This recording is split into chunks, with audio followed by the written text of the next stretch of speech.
Another day, another adventure. Blessed day everyone! Part 2 pala to ng Lake Tekapo adventure natin.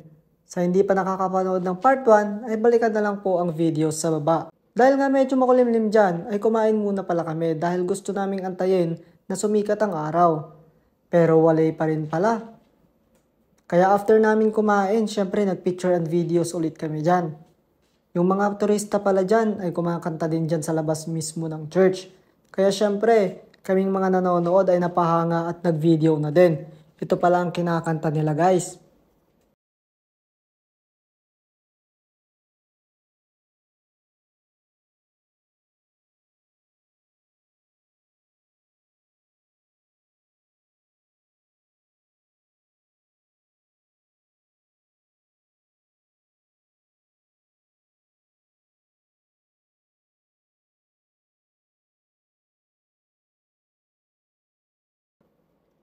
Sobrang ganda talaga ng Lake Tekapo. Nawa makabalik ulit dito pag may mga lowfin flowers na. Ang una ko palang punta dito ay last summer pa, January pa yan that time, kasama ng mga friends namin.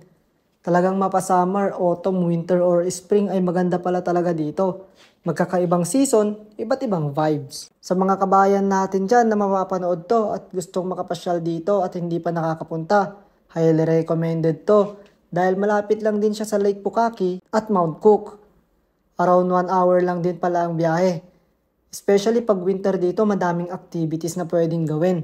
Madami din accommodations, motel and hotel na malapit dito kaya di ka mag-aalala sa tutuluyan nyo or tutulugan. Ang kinaganda talaga dito sa pangapasyalan dito, walang entrance fee. Kung gusto mong makatipid ay magluto ka na sa bahay at magbaon.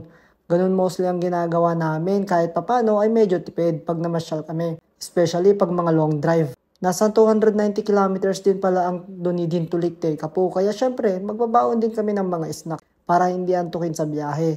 At syempre, di mawawala ang kape natin dyan. Antayin nyo guys ang susunod na videos dito. Thank you guys for watching. You want more adventures? Follow na. God bless everyone. Peace!